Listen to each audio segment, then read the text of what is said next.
All right, we've been covering some breaking news that has just developed. President Vladimir Putin of Russia has put his nuclear deterrent forces on high alert. Now, the U.S., as you know, maintains with Russia a balance of power of nuclear missiles that would mutually assure the destruction of either one if one of them were to launch it.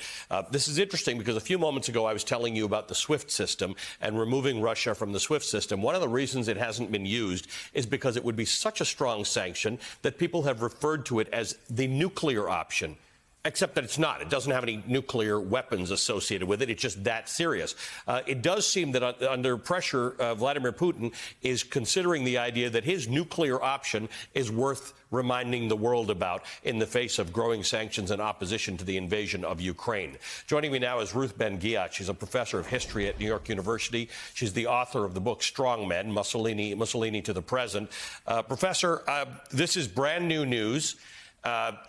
There have been people who over the last few days have talked about the things, the lines that the U.S. and NATO will not cross so as not to trip into, accidentally, World War III, particularly a war between nuclear powers.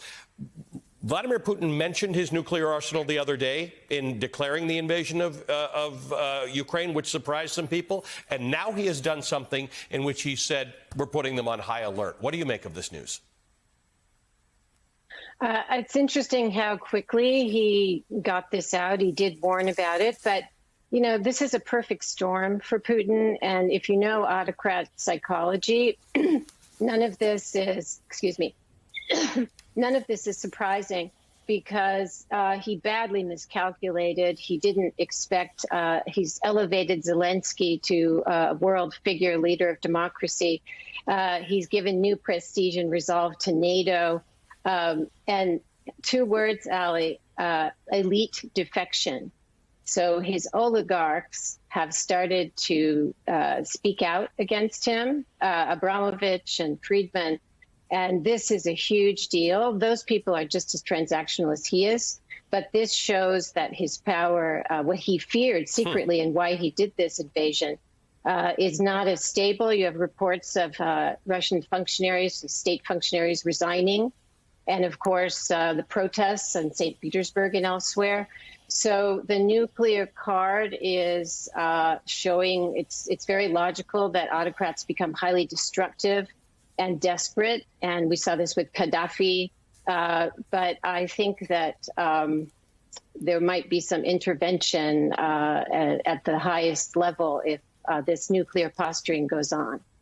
The White House has issued a response to this immediately, saying at every step of this conflict, Putin has manufactured threats to justify more aggressive actions. He was never under threat from Ukraine or from NATO, which is a defensive alliance that will not fight in Ukraine. The only reason his forces face a threat today is because they invaded a sovereign country and one without nuclear weapons. This is yet another escalatory and totally unnecessary step.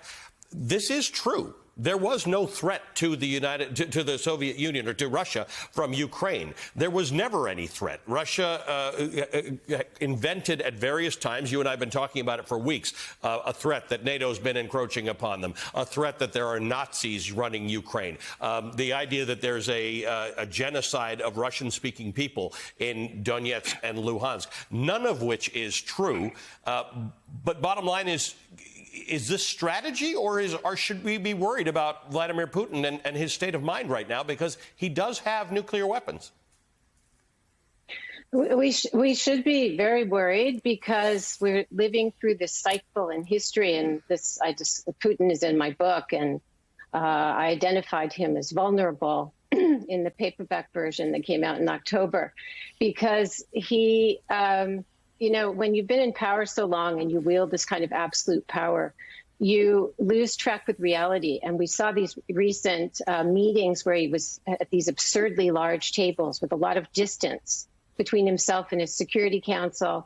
And this showed me he was very isolated, perhaps not getting good intelligence. Nobody wants to, to say things he doesn't want to hear. And this is an autocrat syndrome. And it's then that they do these things out of vanity, out of, delusions of grandeur. And this is what Ukraine was. But then if it backfires, the worst thing for an autocrat is to be humiliated. And between the response of the economic sanctions, there are things directed at Putin personally. All of these are lived as humiliations. And so they get into a very bad state of mind. And you can only hope that those around him who have power recognize that. And many times in autocratic history, starting with Mussolini, who was removed by his own Grand Council, there are solutions to when an autocrat gets too deranged.